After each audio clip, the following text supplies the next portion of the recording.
I proposed to my fiancé. Without knowing, she'd briefly dated my psychotic sister who tried to one-up me by proposing to my fiancé a few months later. Things got crazy, and we were forced to file a police report against her. I proposed to my fiancé not knowing I would find myself trapped in a love triangle. I met Katie at a local brewery during trivia night. We instantly clicked. She was gorgeous, witty, and had this incredible energy that I was immediately drawn to. The way she laughed at my terrible jokes, and the sparkle in her eyes when she talked about her passions, made me feel like I'd known her for years. We exchanged numbers and dated for just 5 days before making things official. Fast forward to November when I finally mentioned to my family that I was seeing someone serious. I'm typically pretty private about my relationships until I can actually see them going somewhere, so my family hadn't heard much about Katie until then, or so I thought. During dinner, my parents asked to see a photo of her, and my phone got passed around the table. When my sister Pepper saw Katie's picture, she completely lost it. Her face went completely red, and she started thumping her fists against the table like a toddler who doesn't want to eat her broccoli. "No, no, no, you're the worst brother ever!" Pepper shouted, and just before I could phone the local psychiatric ward, I found out why. Apparently Katie had somehow dated Pepper. She immediately demanded that I break up with her. I obviously refused, and sat back as the entire dinner was practically ruined. And of course I felt pretty awful, but there was no way I was going to let it show. So I waited until everyone had retreated to their bedrooms and asked my girlfriend Katie about it.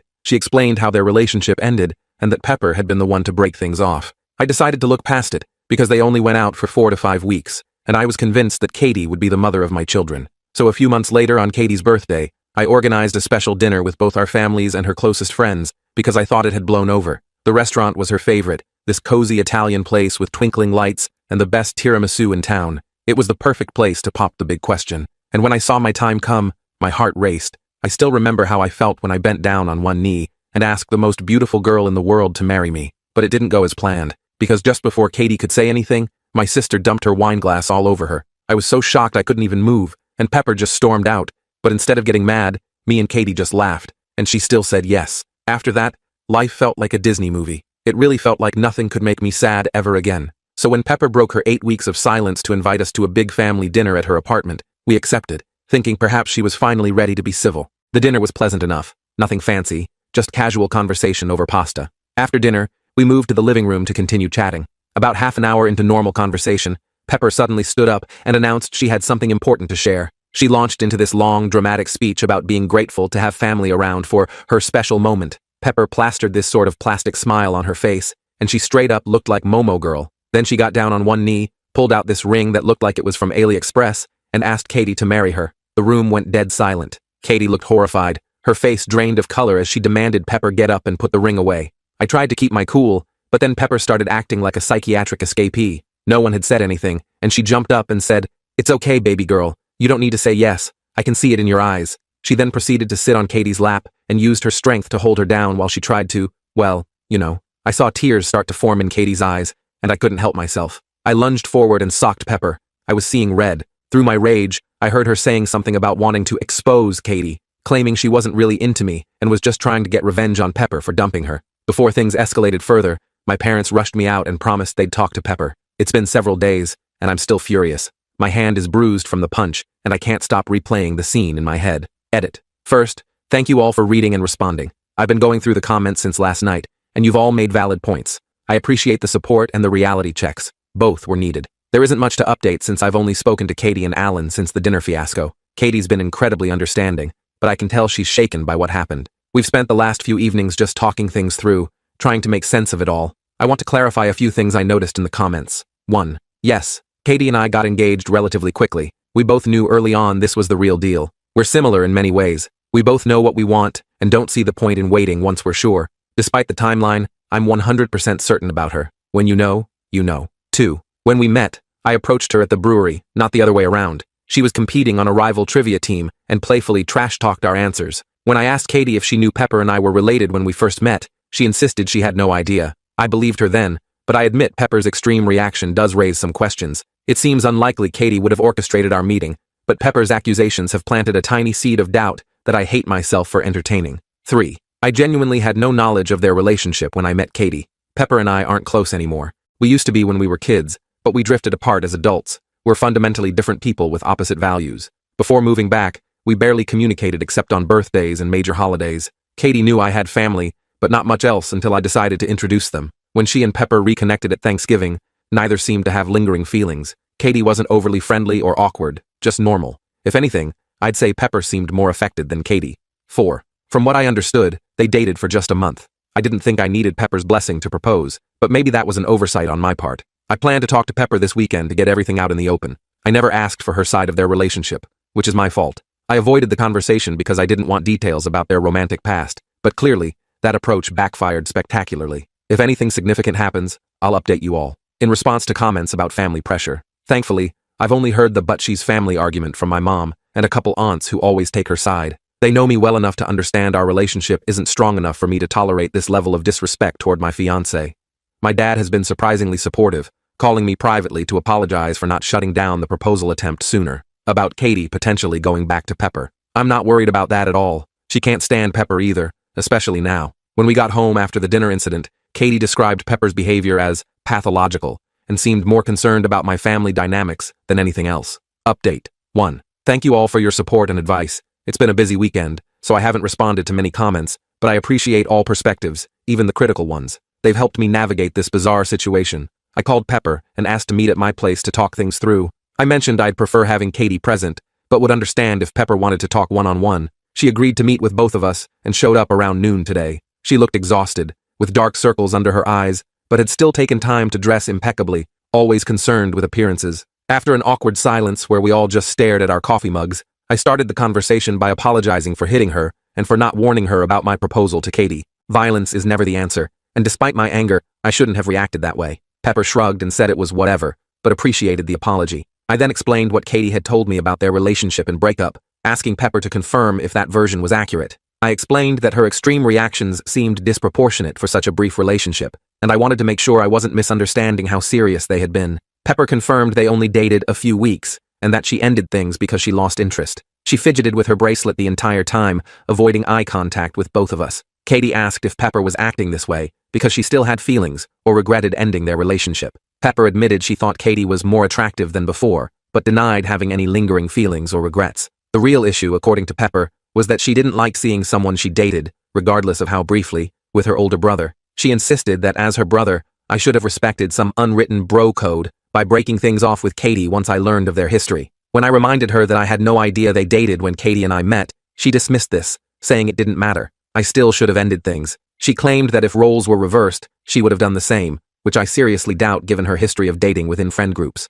When I asked why she proposed to Katie if she didn't have feelings for her, Pepper revealed that one of her friends who knew about their relationship had planted the idea in her head. This friend suggested that Katie might have known all along that Pepper and I were related and was dating me to get revenge for the breakup. According to this friend, Katie had been hung up on Pepper after their breakup. They thought proposing would be a good test to see if Katie would dump me for Pepper, proving their theory. Katie asked why Pepper thought she was hung up on her. Pepper claimed Katie had been asking about her after the breakup and continued frequenting their old hangout spots, then, coincidentally, ended up with her brother. Her tone was accusatory, as though she'd caught Katie in some elaborate scheme. Katie explained she'd only asked about Pepper once after the breakup out of courtesy, and she'd been going to those places with her friends long before dating Pepper. She wasn't going to avoid her favorite spots because of a brief relationship. Katie told Pepper she was offended by the suggestion she would stoop so low as to date me just to get back at her. Her voice trembled slightly with anger as she spoke. Pepper gave a half-hearted apology, but insisted Katie needed to see it from her perspective. When Katie firmly stated she hadn't recognized any family resemblance until seeing us together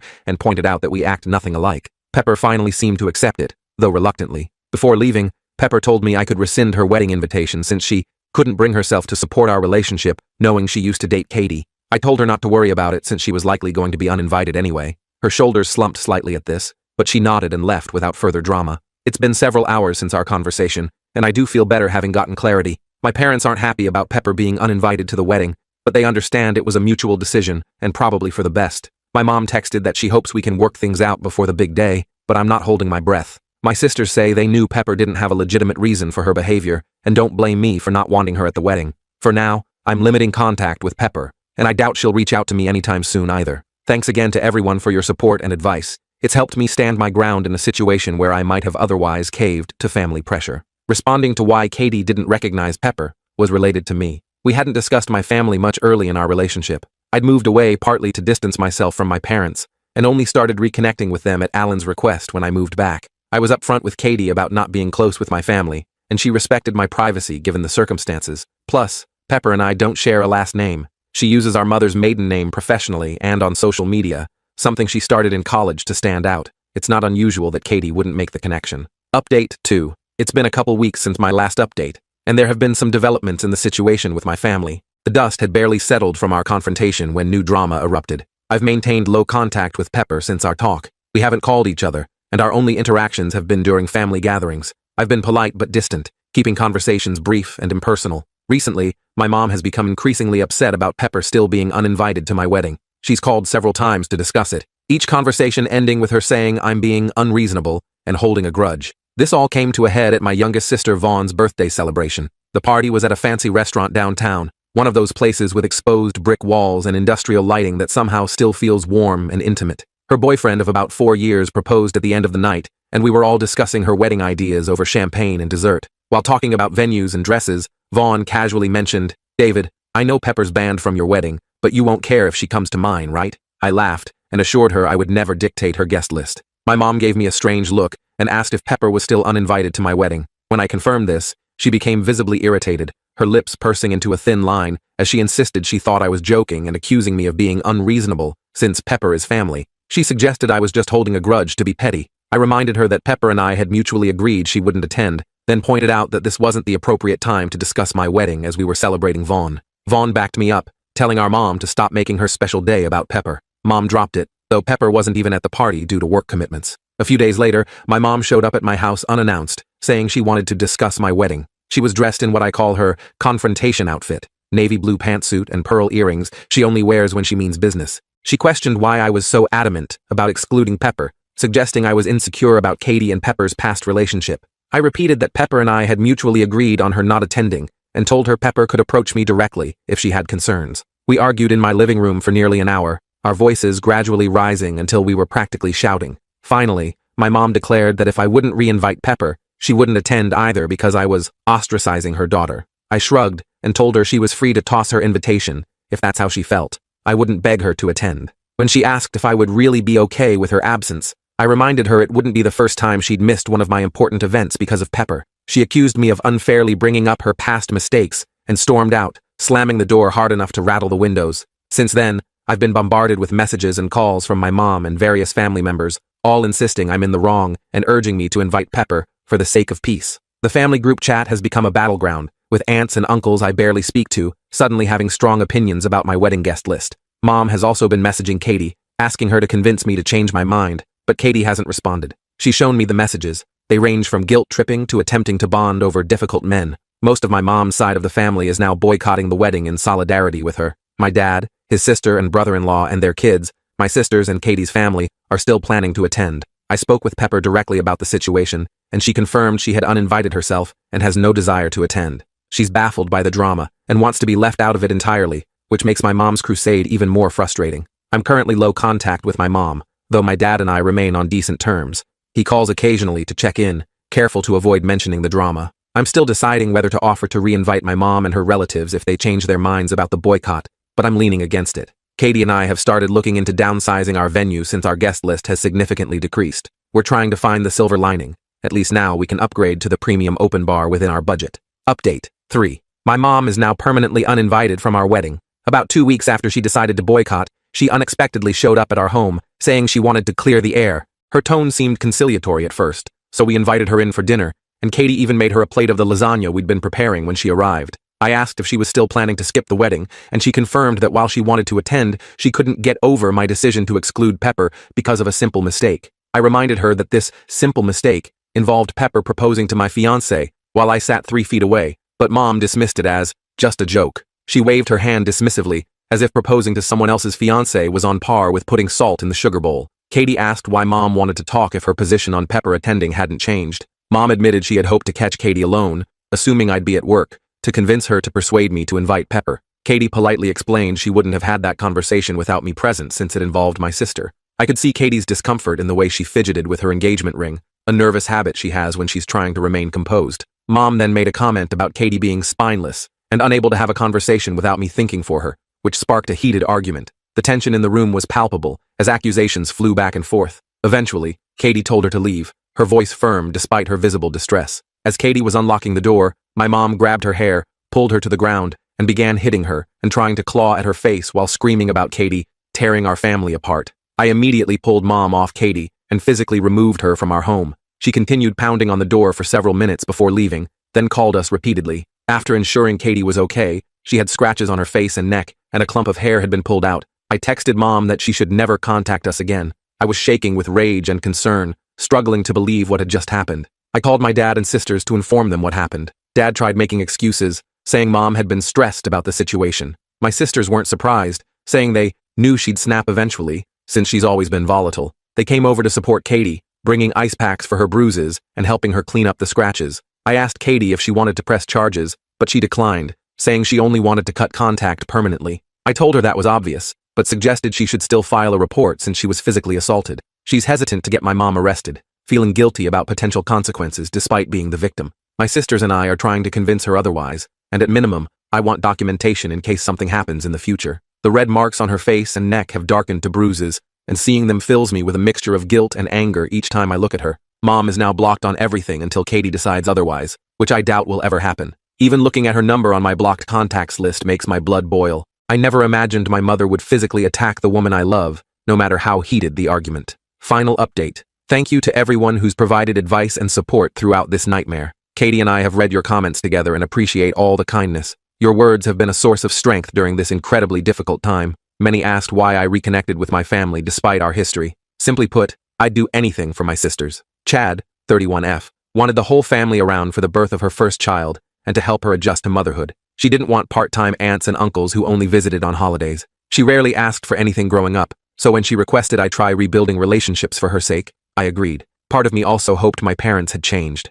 I don't regret trying. My parents are still terrible, but I met the love of my life through moving back, so I consider it a win. We filed a police report about the assault. Although Katie doesn't want to pursue charges, the officer explained it's not our decision whether the case proceeds, though they'd consider our preferences. We provided photos of Katie's injuries. The scratches on her face had scabbed over, and the bruises had turned a sickly yellow-green by then, and text exchanges with my parents discussing the incident. We were advised to report and record any future incidents. Based on our local law enforcement's track record, I doubt much will happen, but at least there's documentation should we need it in the future. My mom sent approximately 100 angry messages after being contacted by police. Her texts ranged from furious accusations to tearful apologies, and back again, sometimes within minutes of each other. She ambushed me outside my workplace, screaming that I was trying to ruin her life over a small misunderstanding. Her eyes were wild, and she looked like she hadn't slept in days. When I explained that assault has consequences, she demanded I withdraw the report. After explaining it wasn't within my control, she had a meltdown in the parking lot, hitting me several times before security removed her. The entire scene was witnessed by several co-workers, which was humiliating, but at least provided additional evidence of her behavior. I had to explain the situation to my boss, who thankfully was understanding and offered to adjust my schedule if needed. Katie and I had a serious conversation about my family's place in our lives going forward. Following advice from many commenters, we've decided to go entirely no contact with everyone except my sisters. We agreed that maintaining these toxic relationships is creating unnecessary stress before we're even married, and we don't want to start our life together under this dark cloud. Katie suggested we consider relocating to put physical distance between us and my family. My brother-in-law, 29, lives about 3 hours away in a city we both like. It has great restaurants, beautiful parks, and a vibrant art scene we've enjoyed during previous visits. I've spoken with my employer about transferring, and Katie is exploring remote work options or potentially finding a new position. The prospect of a fresh start somewhere new has given us something positive to focus on amid all this chaos. We've changed our wedding plans again. With our significantly smaller guest list, my future brother-in-law has offered his lakefront property as our venue. The view is stunning, and the intimate setting feels more appropriate for the celebration we want. I don't plan to post further updates unless something dramatic happens, at least not until after the wedding, as we're focused on moving forward with our lives. Each day gets a little easier as we distance ourselves from the toxicity. Katie's bruises have healed, and we're working on healing the emotional wounds too. We've started couples therapy to ensure we're processing everything in a healthy way and to strengthen our communication before marriage. Our therapist has been incredibly helpful in providing tools to manage the ongoing stress and establish healthy boundaries. Happy holidays to everyone who's followed our journey. Your support has meant more than you know. When asked if his mom had read the Reddit posts, according to Vaughn, she's read many comments but doesn't think Reddit strangers have the right to tell her she's a bad person. I'm out of energy for attempting reconciliation. I wish them well, just from a very safe distance from me and my family. Life's too short to keep toxic people around, even if they share your DNA. Katie and I are focused on building our own family now, one based on mutual respect, communication, and genuine love.